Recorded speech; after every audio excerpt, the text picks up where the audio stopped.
नमस्कार. आज रोहिणीताईंनी आज आम्हाला सगळ्यांना बोलवलं होतं, कारण एक तर 2024 मध्ये दोन महत्त्वाची इलेक्शन्स आहेत, लोकसभा आणि विधानसभा. आणि रोहिणीताई जानेवारीपासून राज्याच्या दौऱ्यावर चाललेल्या आहेत. महाराष्ट्राचे आणि देशाचे अतिशय महत्त्वाचे प्रश्न घेऊन रोहिणीताई जानेवारीपासून रस्त्यावर उतरणार आहेत. महाराष्ट्रातले अतिशय गंभीर प्रश्न, खासदारांचं झालेलं निलंबन, महिलांवर होणारे अत्याचार, अन्याय, या सगळ्याचा आढावा आज रोहिणीताईंनी आमच्या सगळ्यांबरोबर घेतला. आमच्याकडून सगळ्याची माहिती त्यांनी घेतली. आणि रोहिणीताई जानेवारीपासून राज्याच्या दौऱ्यावर चालल्या आहेत. सगळ्या जिल्ह्यांमध्ये जातील, महिलांशी चर्चा करतील. महागाई, बेरोजगारी, महिलांवरचे अत्याचार, या सगळ्याचा आढावा त्या जानेवारीपासून घेणार आहेत. आणि महाराष्ट्रातल्या महिलांचे, युवकांचे जे महत्त्वाचे प्रश्न आहेत, त्यांची जी सुखदुःख आहेत, त्याला न्याय देण्यासाठी राष्ट्रवादी काँग्रेस पक्ष पूर्ण ताकदीने महाराष्ट्रातल्या या सक्षम, कर्तृत्ववान महिलांच्या बाजूने उभे राहणार आहेत. कारण आज महाराष्ट्र आणि केंद्र सरकार हा जो अन्याय महिलांवर करतंय, खासदारांवर करतंय, जे नवीन कायदे त्यांनी आणलेले आहेत, हे अतिशय चिंताजनक आहे. म्हणजे साधी गोष्ट की जो टेलिकॉमचा कायदा आलाय, ज्याच्यातून कुणाचाही फोन ते आता रेकॉर्ड करू शकतात, कंप्लीट इन्व्हेजन ऑफ प्रायव्हसी. उद्या कोणीही एखाद्या महिलेचा फोन रेकॉर्ड करेल, मग तिच्या प्रायव्हसीचं काय, असे अनेक गंभीर प्रश्न आज रोहिणीताईंनी आमच्या सगळ्यांसमोर मांडले. फौजियाताई आज इथे आहेत, तर फौजियाताई आणि मी मिळून रोहिणीताईंना आम्ही काय काय काम गेल्या सेशनमध्ये केलं, काय बिलांची सगळी जी माहिती होती त्याची सविस्तर चर्चा झाली. कारण का 3 महत्त्वाच्या बिलांवर केंद्र सरकारमध्ये विरोधी पक्ष नसताना चर्चा झाली. एक म्हणजे जो क्रिमिनल लॉचा बिल आहे, तो एक अतिशय महत्त्वाचा आहे. त्याच्यानंतर फोन रेकॉर्डिंगचा आणि तिसरा मीडियाचा. त्यामुळे तिन्ही विरोधी पक्ष नसताना हे कायदे पास केलेले आहेत, जे असंविधानिक आहे. ज्या पद्धतीने आम्हाला काढण्यात आलं पार्लमेंटमधून, आणि पुढची दिशा काय, ह्याच्यावर सविस्तर आमची चर्चा झालेली आहे. आणि पुढे हे प्रश्न महाराष्ट्राच्या मायबाप जनतेपर्यंत नेण्याचं काम रोहिणीताई करणार आहेत. आणि ह्याच्यासाठी आमची आजची मीटिंग होती. करणार नाही, आधीच आहे.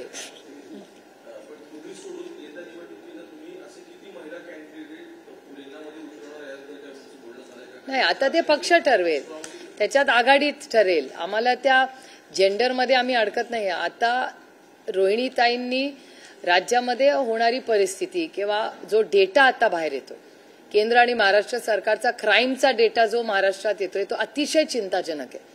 म्हणजे महिलांवर होणारे अन्याय, अत्याचार, हा सगळा जो डेटा आहे, तो काही फारसा महाराष्ट्राला शोभणारा नाहीये. याच्यासाठी महाराष्ट्र सरकार काय करतंय, आजही हुंड्याचे विषय मांडले जात आहेत. मग ह्या घटना होत आहेत ना कुठेतरी, ह्याच्यासाठी यंत्रणा काय करते. जे बलात्कार तर खूप मोठी गोष्ट आहे, छेडछाडीच्याही केसेस वाढलेल्या आहेत. मग ह्या होत आहेत कशा घटना, आणि ह्याच्यासाठी कोणीतरी आवाज तर उठवला पाहिजे. आणि ती जबाबदारी आज रोहिणीताईंनी एक युवा नेतृत्व म्हणून, म्हणजे मी त्यांना फक्त महिलांच्या चौकटीत टाकणार नाही, ती घ्यायची तयारी केलेली आहे. आणि त्याच्यासाठी त्या राज्याचा दौरा करणार आहेत. आणि इलेक्शनमध्ये महाविकास आघाडी आणि इंडियाच्या मीटिंगच्या माध्यमातून कोण कुठली इलेक्शन लढेल, ते सगळं तुम्हाला पुढच्या 15-20 दिवसात कळेल.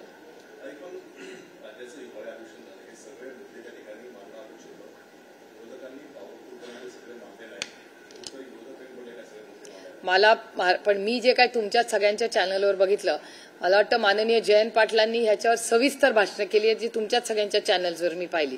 आणि ते खोडायचंही काम महाराष्ट्राच्या उपमुख्यमंत्री, जे होम मिनिस्टर आहेत, गृहमंत्र्यांनी, त्यांनी केलेलं मी तुमच्याच चॅनलवर पाहिलं. त्याच्यामुळे जो डेटा कॅनॉट लाय ना, जयंतरावांनी डेटा मांडला, तो खोडला गृहमंत्र्यांनी, पण डेटा हा त्यांचाच मंत्रालयाचा डेटा आहे ना, नंबर्स कॅनॉट लाय. त्याच्यामुळे हा सगळ्यात जो मी पाहिला तो मी तुमच्याच सगळ्यांच्या चॅनल, कारण का आमच्याकडे दिल्लीत आंदोलन सेशन चालू होतं, तेव्हाच महाराष्ट्राचं चालू होतं.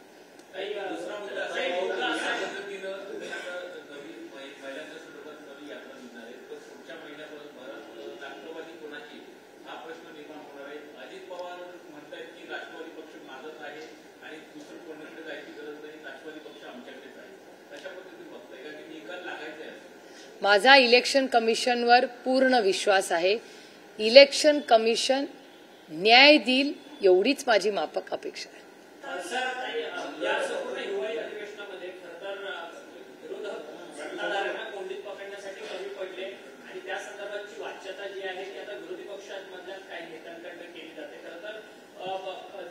विकास निधी आहे ते काँग्रेसच्या नेत्यांना मिळालेला आहे अशी टीका जी आहे ती तुमच्या पक्षातील जितेंद्र आव्हाड समोर करताना पाहायला मिळतात. म्हणजे विरोधकांमध्ये कुठेतरी मतभेद आहेत का महाविकास आघाडी?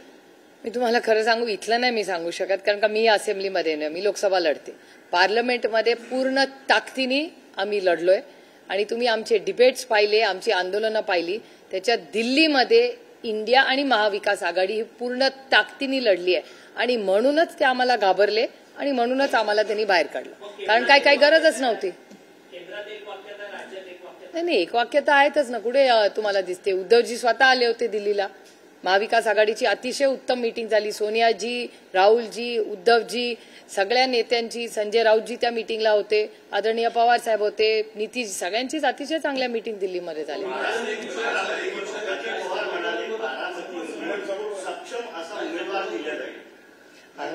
अहो ही लोकशाही आहे. लोकशाहीत सक्षम उमेदवार द्यायला नको का? तुम्हाला दडपशाही एक वेळ दिल्लीकरांना मान्य आहे, मला दडपशाही मान्य नाही. हा देश लोकशाहीनीच चालला पाहिजे आणि प्रत्येक उमेदवाराच्या विरोधात कोणीतरी उभं राहिलंच पाहिजे आणि लोकांना ठरवू दे ना. ही लोकशाही आहे, संविधानाने हा देश चालतो. दिल्लीत आज जे चाललंय त्याच्यावर तुम्ही विश्वास ठेवू नका. आम्ही लोकशाही वाचवण्यासाठी पूर्ण ताकदीने लढणारे आहोत. एका वेळेस एक जण विचारा ना मला.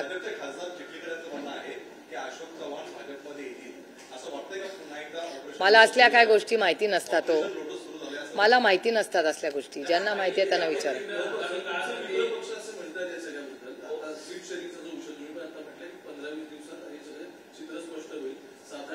राष्ट्रवादी म्हणून तुम्ही किती या सगळ्यामध्ये स्टेक होल्ड करणार आहात 48 जागांमध्ये?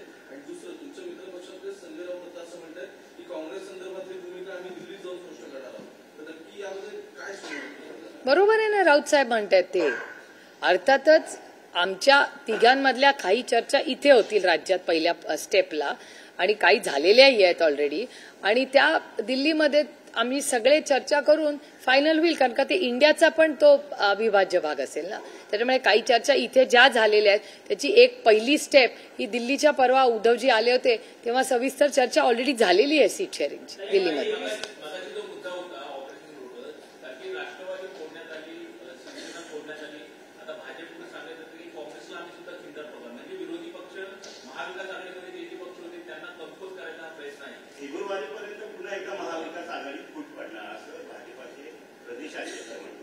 त्यांना दडपशाही पाहिजे, त्यांना लोकशाही नकोच आहे.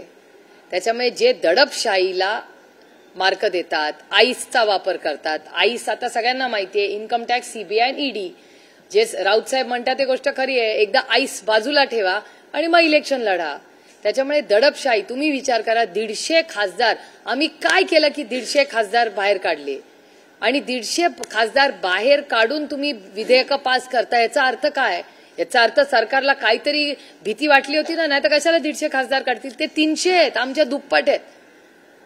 लोकसभेमध्ये काय गरज होती आम्हाला काढायची? असं काय आम्ही केलं होतं जे भारतीय जनता पक्षाने आधी केलेलं नाही.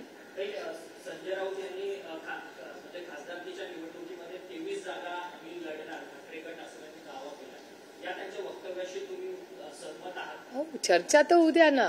चर्चा होऊ द्या. चर्चेतून तुम्हाला कळेल हळूहळू काय होतं, कसं होतं.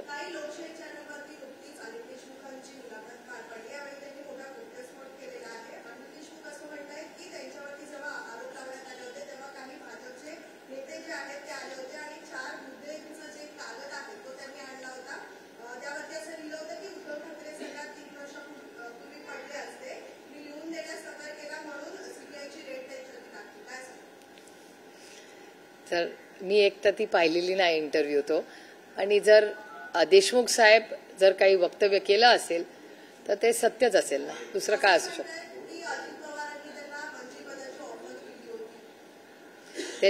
त्यांनी जर इंटरव्ह्यू दिला असेल तर त्याच्यात सत्यच असेल ना, कारण का चॅनलवर बोललेत ते.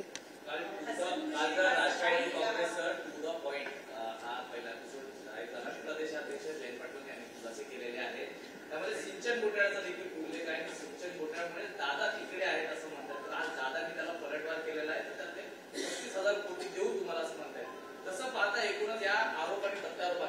मला असं वाटतं ह्याच्यावर तुम्ही गृहमंत्री देवेंद्रजींचं मार्गदर्शन घ्यायला पाहिजे, कारण का पहिल्यांदा आरोप देवेंद्र फडणवीसांनी केला होता. त्याच्यामुळे मला असं वाटतं या सगळ्या प्रश्नांची उत्तरं ही देवेंद्रजींचे जर तुम्ही तुमच्या आर्काइव्ह मधले जुने व्हिडिओज काढले ना तर त्याच्यातून तुम्हाला जास्ती स्पष्टता येईल. त्यामुळे माझी तुम्हाला विनम्र विनंती आहे की तुम्ही हे सगळे प्रश्न मला विचारायच्या ऐवजी माननीय आदरणीय महाराष्ट्राचे गृहमंत्री देवेंद्र फडणवीसजींना विचारा.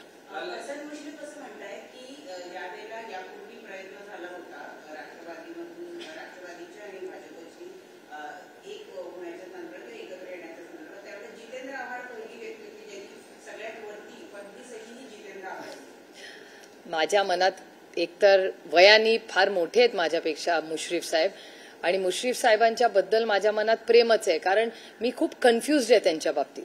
कारण का समरजित घाटगे जे भारतीय जनता पक्षाचे नेते आहेत ते मला खूप वेळा कन्फ्यूज करतात. एकदा समरजित घाटगे म्हणतात की मुश्रीफ साहेबांनी भ्रष्टाचार केला, त्यानंतर त्याच समरजित घाटगेंच्या कोल्हापुरामध्ये ते पालकमंत्री होतात. त्याच मुश्रीफ साहेबांच्या घरी ह्याच भारतीय जनता पक्षात जिथे समरजित घाटगे मेंबर आहेत त्यांच्या घरी ईडी सीबीआय सकाळी 6 वाजता जाते, आणि मुश्रीफ साहेबांच्या ज्या मिसेस आहेत त्या पूर्ण ताकदीने त्या ईडी सीबीआयशी लढलेल्या आहेत. म्हणजे त्या माऊलीचं कितीही कौतुक केलं तरी म्हणजे मला खरंच कौतुक वाटतं त्या महिलेचं की ज्या ताकदीने त्या ईडी आणि सीबीआयशी लढल्या आहेत की जर माझ्या घरात यायचं असेल तर जोपर्यंत माझ्या मुलांचं दूध येत नाही तोपर्यंत मी तुम्हाला आत देणार नाही. त्या पद्धतीने ती माऊली लढलेली आहे. खूप कौतुकाची आणि अभिमानाची गोष्ट आहे. एक महिला म्हणून तर फारच माझ्यासाठी अभिमानाची गोष्ट आहे. त्यानंतर अनेक घटना झाल्या. तर असे आरोप प्रत्यारोप जेव्हा होतात ना तेव्हा मला समरजित घाटगेंपेक्षा भारतीय जनता पक्षाला प्रश्न विचारायचा आहे की मुश्रीफ साहेब आरोपी आहेत किंवा नाही. जर आरोपी असेल तर भारतीय जनता पक्षाला माहिती आहे काय करायचं, आणि आरोपी नसतील तर राष्ट्रवादी काँग्रेस पक्ष, मुश्रीफ साहेब आणि आदरणीय पवार साहेबांची भारतीय जनता पक्षाने माफी मागितली पाहिजे की जे आरोप समरजित घाटगेंनी केले ते खोटे होते. त्याच्यामुळे ह्या भारतीय जनता पक्षाने जो अन्याय मुश्रीफ साहेबांवर केला त्याची माफी भारतीय जनता पक्षाने मांडली पाहिजे. कारण का त्यांचं कुटुंब कशातून गेलंय हे मी नाही एकटीनी, त्यांच्या वेदना, त्यांचं दुःख, त्यांची अस्वस्थता ही सगळी उभ्या महाराष्ट्राने तुमच्या सगळ्यांच्या चॅनल्सवर पाहिलेली आहे. मला नाही माहिती, मी तुम्हाला खरं सांगू, माझ्या माहितीप्रमाणे तर नव्हते. आता मुश्रीफ साहेबांना काही वेगळी माहिती असेल तर मला माहिती नाही. मला लिमिटेड गोष्टी माहिती असतात. मी माझ्या कामाची मतलब ठेवते.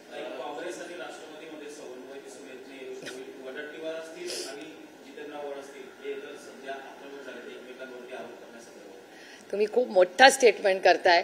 कालच आदरणीय पवार साहेब आणि राहुल गांधी आणि सोनियाजी गेले 2-3 दिवसात किती वेळा एकत्र होते. त्याच्यामुळे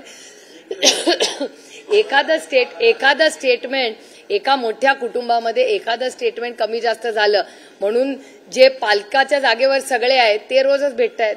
काल तुम्ही फॉलो नाही का केली स्टोरी आमच्या दिल्लीच्या आंदोलनाची?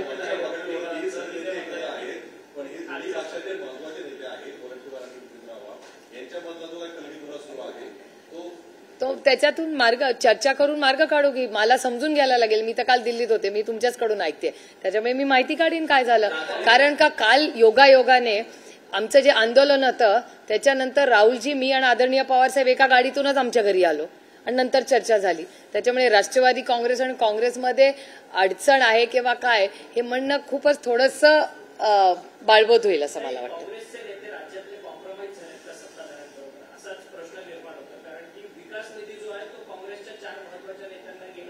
असं नाही कॉम्प्रोमाइज असं नसेल. सगळं काय म्हणजे कॉम्प्रोमाइज असेल असं मला वैयक्तिकपणे वाटत नाही. कारण का एखाद्याला निधी आला म्हणजे तो कॉम्प्रोमाइज असं होऊ शकत नाही ना. त्यांनी त्याचा फॉलोअपही करू शकतं, तेही असू शकतं. त्याच्यामुळे आपल्याला आता मी कालच रात्री दिल्लीवरून आले, तुम्ही मला खूप माहिती दिलेली, जरूर मी दोन्ही नेत्यांशी बोलून त्याची माहिती नक्की घेईन आणि त्याचं उत्तर तुम्हाला देईन.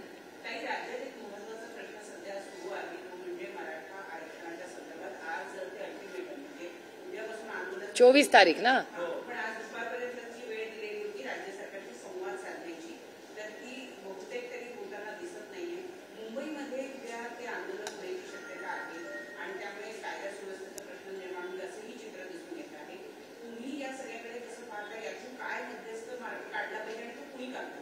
सरकारने अर्थातच सरकारनी कमिटमेंट, मी तुम्हाला कमिटमेंट दिली तर जबाबदारी माझी नाही, रोहिणी ते कशी जबाबदारी घेणार? तर सरकारनी जर कमिटमेंट केली असेल तर सरकारकडे काहीतरी मार्ग असेल. ताई, कालच्या एकूणच सभेमध्ये अजितदादा असं म्हणून गेले होते की आम्ही कौटुंबिक कार्यक्रमात जरी एकत्र आलो असलो तरी माझा निर्णय हा झालेला आहे, त्या निर्णयावर मी मागे फिरणार नाही. याचबरोबर जर का आमच्यावरती टीका झाली तर ज्येष्ठ सोडून बाकी सगळ्यांवर सडेतोड उत्तर देण्याचं देखील त्यांनी सांगितलेलं आहे. कसं पाहता या ही लोकशाही हो, जरूर. मधल्या काळात काही गोवाळण्याचे वगैरे फोटोज बाहेर आले, मग त्याच्यावरून धक्क्यावर चर्चा सुरू झाल्या, पण कोणतेही मॅच फिक्सिंग नाही असं त्यांनी म्हटलं. तुमचं स्टँड काय? हो, चांगली गोष्ट आहे, ही चांगली गोष्ट आहे, मी त्याचं मनापासून स्वागत करते. मॅच फिक्सिंग करने में क्या मजा है? Is right, is absolutely right. I second that thought. चांगली गोष्ट आहे. आणि लोकशाही हो, प्रत्येकाला आपला मार्ग निर्णय घ्यायचा अधिकार आहे की नाही. आणि आमच्या घरात ही काय पहिली केस झालेली नाही. तुम्ही एन.डी. पाटील आणि आदरणीय पवार साहेबांचं विसरला का? मग त्याच्यात काय गैर नाही.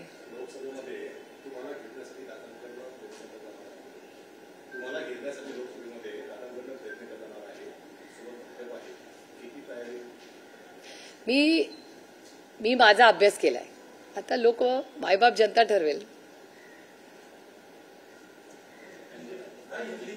बोलो, मराठी झालं का सगळं?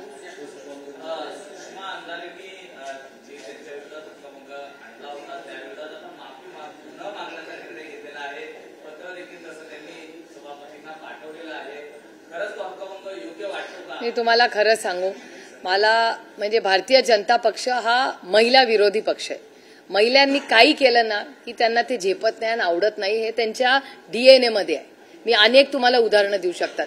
त्याच्यामुळे ते महिला विरोधी आहेत. त्यांना महिला कर्तृत्ववान झालेल्या, सक्षम झालेल्या हे त्यांना आवडत नाही. हे अनेक त्यांची उदाहरणं, डेटा स्पीक्स फॉर इटसेल्फ. त्याच्यामुळे अशा गोष्टी, जी महिला एखादी गोष्ट बाहेर बोलती, लोकशाही आहे, पण यांना लोकशाही नकोय. ह्या देशामध्ये दडपशाही झालेली आहे. इथे मला विचाराल तर ह्या देशात आणीबाणीची परिस्थिती, अघोषित आणीबाणी झालेली आहे. हे आम्हाला दिल्लीत टप्प्याटप्प्यावर जाणवतं. थोड्या दिवस आता आमच्यापर्यंत आलेत, तुमच्यापर्यंत ऑलरेडी पोहोचलेले आहेत मीडिया हाऊसेसमध्ये. आता सर्वसामान्य माणसांच्या घरातही पोहोचायचं राहिले, तेही हे भारतीय जनता पक्ष करेल.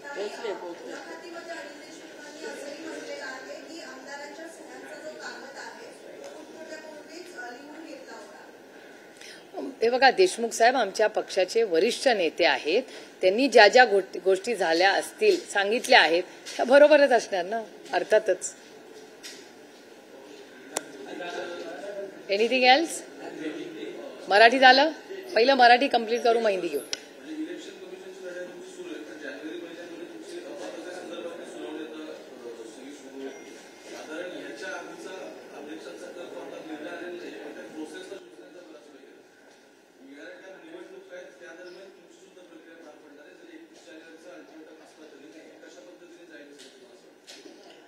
एकदा लढायचं ठरवल्यावर विषय येतोच कुठे. आणि आम्ही सत्यासाठी लढतोय. आमची काही वैयक्तिक लढाई कुणाशीही नाही. ही सत्याची लढाई आहे आणि त्याच्यात काय प्रॉब्लेम आहे? माझं काय म्हणणं आहे, जे सत्य आहे हे लोकांच्या पर्यंत असतं आणि सत्यमेव जयते. झालं? मराठी झालं का सगळं? झालं का मराठी? चला हिंदी.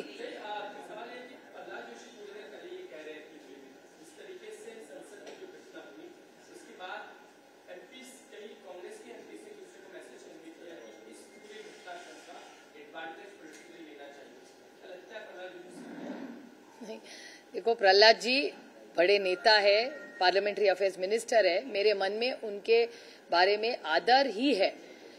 लेकिन जिस तरह से वो घटना रही, मैं खुद पार्लियामेंट में थी जिस दिन हल्ला हुआ, और हमारी मांग क्या थी? हम सिर्फ चर्चा चाहते हैं और हम चर्चे के लिए तैयार थे.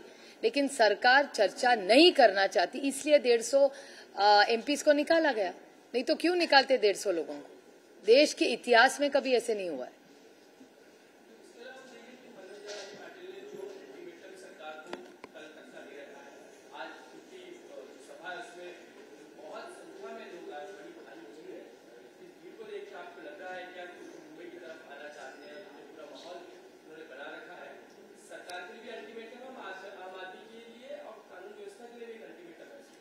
आम आदमी का क्या है बेचारे, आम आदमी तो जी रही है। ये प्रॉब्लम आम आदमी का नहीं है, सरकार का है।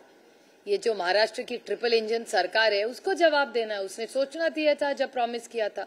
जब वायदे आप करते हैं तो सोच के करने चाहिए थे। शायद उनके पास हो भी कुछ फॉर्मूला, पता नहीं, कल पता चलेगा। 24 तारीख दिया है ना, तो 24 तारीख तक रुकते हैं, देखते हैं क्या होता है। वेट एंड वॉच का सवाल नहीं है। नहीं, वेट एंड वॉच का सवाल ही नहीं है। सरांगे जी की और सरकार की बात हो रही थी, उन्होंने आपस में 24 तारीख का निर्णय लिया था, तो 24 तारीख को देखते हैं क्या होता है।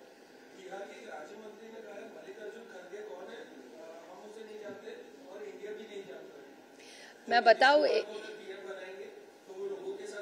मैं आपको एक बात बताऊं, ऐसे जब सवाल आते हैं ना तो मुझे अरुण जेटली जी याद आते हैं। अरुण जेटली जी हमेशा कहते थे कि आप अगर दिखाना बंद करेंगे ना तो लोग बोलना कम करेंगे।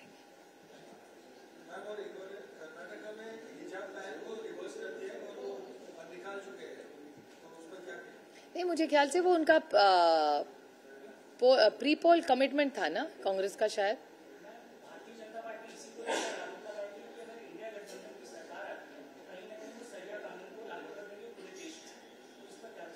किसने कहा ये?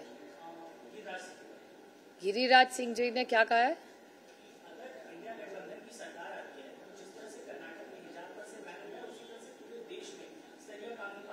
ये उनका मत है, हमारे लिए तो लोकशाही, जो बोले चैनल चालू है बोलते रहे।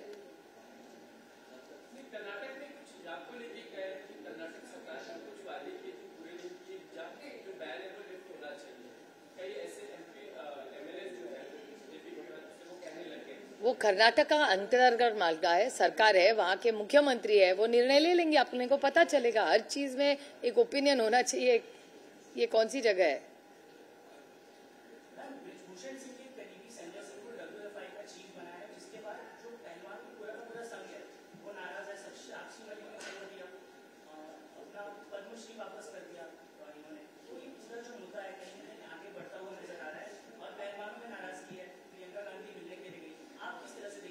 नहीं, मेरे ख्याल से प्रियंका जी आज गई है, देखते हैं उनके डिस्कशन में क्या आता है। और मेरे ख्याल से केंद्र की जो सरकार है उन्होंने इनके बारे में सुनना चाहिए, टाइम देना चाहिए। स्पोर्ट्स मिनिस्टर जो देश के है वो मिल ले उनसे।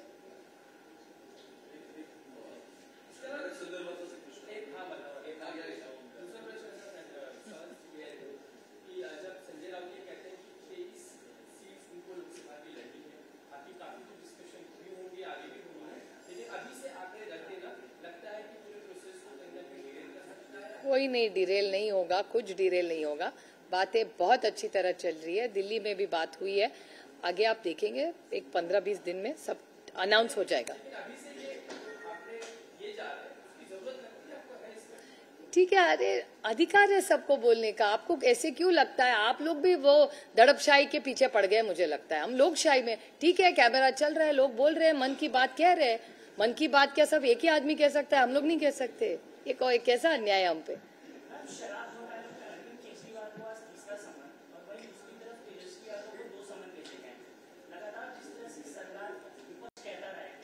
जिस दिन इंडिया की मीटिंग होती है लोगों को समझ आता है। आप पूरा क्रोनोलॉजी देखिए। इसीलिए जो संजय राउत जी कहते हैं ना, ice, income tax, CBI, ED अलग रखिए और इलेक्शन लड़िए, तो देखते हैं चुनाव में क्या होगा।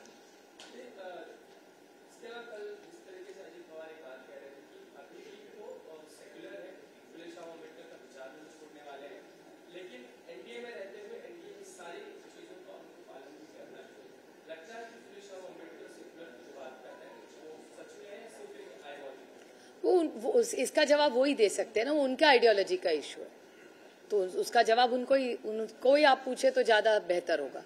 मैं कैसे कह सकती हूँ?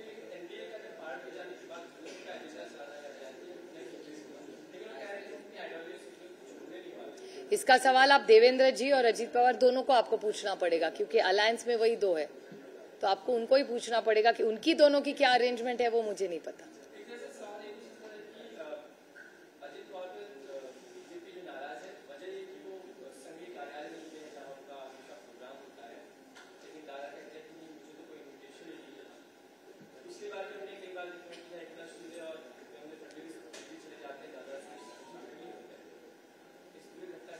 ये ट्रिपल इंजन सरकार का अंतर्गत मामला है, वो उनका प्रॉब्लम है, मेरा नहीं है। मेरे लिए बेरोजगारी, महंगाई, जिस तरह से जम्मू कश्मीर में हल्ले हो रहे, आज 4 लोग शहीद कल हुए, शायद 5 नंबर आया है आज सुबह। तो आज मुझे पीछे इस देश के सामने आज के दिन सबसे बड़ा प्रॉब्लम क्या है, वो है जो चीजें मणिपुर में हो रही है और जम्मू कश्मीर में हो रही है। जो हल्ला कल हुआ है जम्मू कश्मीर में, जो शहीद हुए, हम सब ने उन्हें आदरांजलि और श्रद्धांजलि अर्पण करनी चाहिए। हम सब सुखी रहे, हम लोग सुरक्षित रहे, हमारे बच्चे सुरक्षित रहे, इसलिए हमारे भाइयों ने जो बलिदान कश्मीर में दिया है, मुझे लगता है केंद्र सरकार जागो। केंद्र सरकार को लग रहा है जम्मू कश्मीर में सब ठीक है, जम्मू कश्मीर में सब ठीक नहीं है। आप सब ने कल फारूक साहब का अगर स्टेटमेंट दिखाया होगा, आप ही सबके चैनल पे था कल। बहुत चिंताजनक परिस्थिति मणिपुर में भी है और जम्मू में भी बहुत खतर जो हो रहा है, वो खतरा बढ़ी जा रहा है।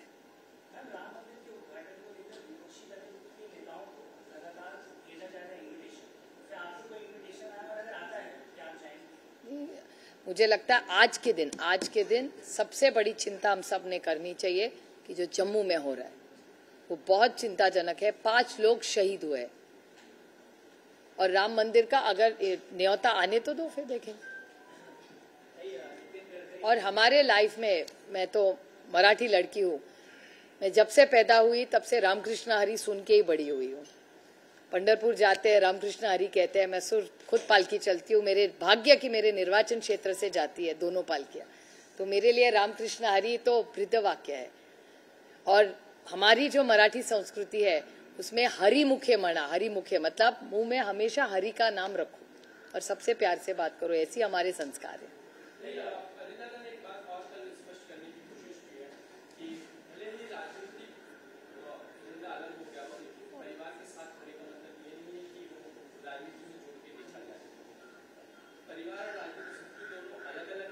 सही है, नो इज एब्सोल्युटली राइट, सही बात है।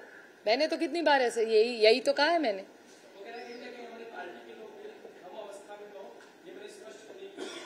नहीं, सही है बात, अच्छी बात है, अच्छी बात है। आप भूल गए, शायद आप में से बहुत यंग लोग हो, पैदा भी नहीं हुए थे तब या छोटे होंगे तब। एनडी पाटिल जी जो मेरी बुआ के पति है और आदरणीय पवार साहब दोनों अलग अलग पार्टियों में काम करते थे, हर त्योहार साथ में मनाते थे, तभी तो चैनल नहीं था। पार्टी का चिन्ह और नाम किसे जाएगा, इसको लेकर कभी शायद इसको लेकर फैसला आ सकता है। आपने पिछली बार हमेशा आरोप लगाया कि जिस तरीके से प्रफुल्ल पटेल ने हमेशा बात की तारीख दी थी कि उन्हीं को जाएगा। कल की भी मीटिंग में यही बात सामने है। क्या हुआ कल की मीटिंग में? कल की मीटिंग में भी यही कहा कि चिन्ह और नाम उन्हें मिलेगा, इसको लेकर वो आश्वस्त है। किसने कहा ये?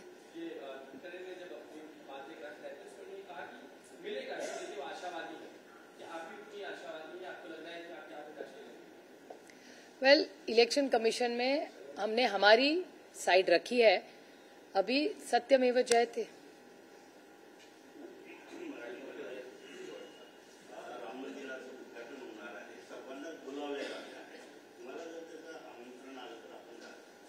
नाही, कसं आहे, आता तुम्ही विचारलं बाहेर पाऊस पडला तर तुम्ही काय करणार? पाऊस तर पडू दे।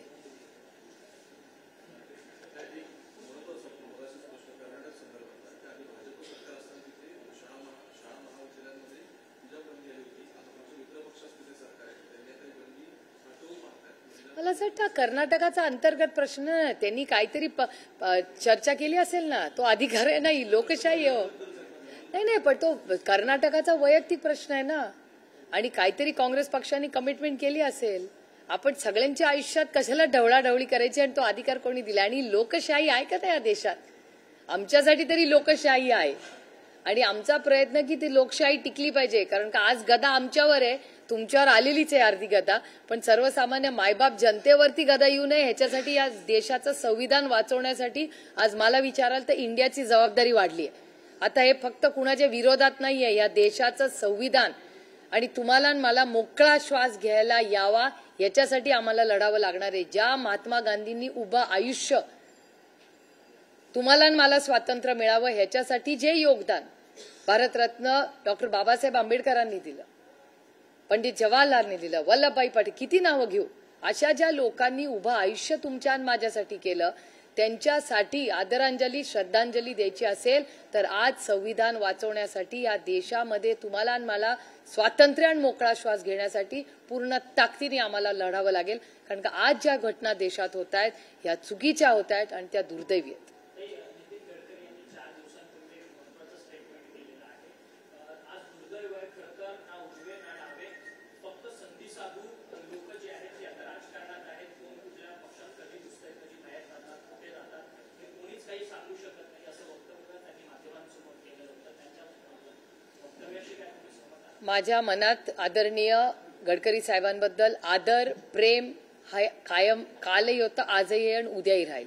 ते या देशाचे मोठे नेते आहेत आणि ओरिजिनल भारतीय जनता पक्षावाले.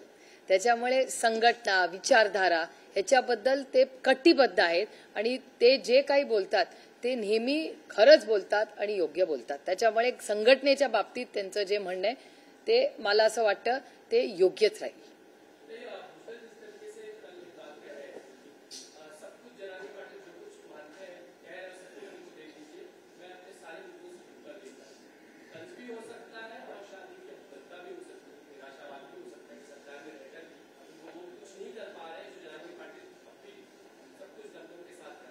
वो राज्य के वरिष्ठ बड़े नेता है और वो कैबिनेट में है, मंत्री भी है, कैबिनेट मंत्री है.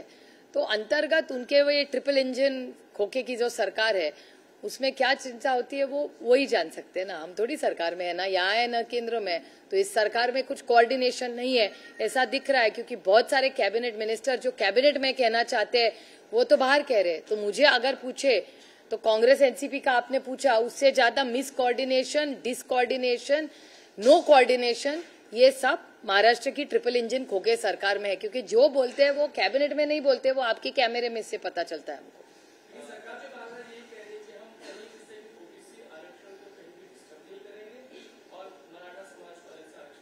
तो अच्छी बात है, बहुत अच्छी बात है. अभी वो देखिए वो उनके कैबिनेट और उनके गठबंधन का अंतर्गत मामला है. सो क्लियरली पता चल रहा है कि ये ट्रिपल इंजन खोखे की जो सरकार है उसमें कोऑर्डिनेशन है. नहीं तो एक वरिष्ठ कैबिनेट नेता जिन्होंने इतने साल इस देश की सेवा की, राज्य की सेवा की, मेहनत की, उनको अगर चैनल्स पे बोलना पड़ता होगा इसका मतलब क्या है कि उनकी सुनी नहीं जा रही है राज्य में. कैबिनेट मीटिंग में कोई मान सम्मान नहीं शायद दे रहा होगा, सुन नहीं रहा होगा, इसलिए वो दुखी होकर आपको बोल रहे होंगे.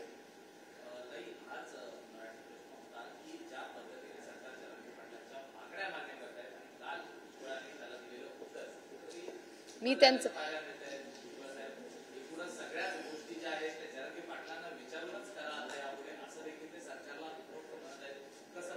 एक तर आदरणीय माननीय भुजबळ साहेब वयाने मोठे आहेत, ज्येष्ठ आहेत आणि त्यांच्या वेदना जर त्या तुमच्यासमोर मांडत असतील तर याचा अर्थ काय होतो की ते हताश होऊन कदाचित महाराष्ट्र सरकार त्यांचं ऐकत नसेल. ते या देशाचे मोठे नेते आहेत, वरिष्ठ नेते आहेत आणि त्यांनी ह्या सगळ्या विषयामध्ये दुर्दैवाने त्यांचं कोणी ऐकत नाही. किती वर्ष त्यांनी मेहनत केली, 40-50 वर्ष ते राजकारणात समाजकारणात आहेत. शून्यातून एवढं मोठं त्यांनी जग विश्व उभं केलंय.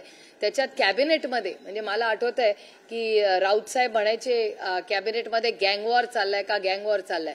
कदाचित त्या गँगवॉरमुळेच भुजबळ साहेब दुखावले गेले असतील. कारण का ज्या गोष्टी कॅबिनेटमध्ये कदाचित कोणी ऐकत नसेल त्यांचं म्हणून कदाचित दुःख वाटत असेल. ते वयानी पण मोठे आहेत, कर्तृत्वानी मोठे आहेत, त्यांचं दुःख त्यांनी प्रांजळपणे तुमच्या समोर मांडलं असेल.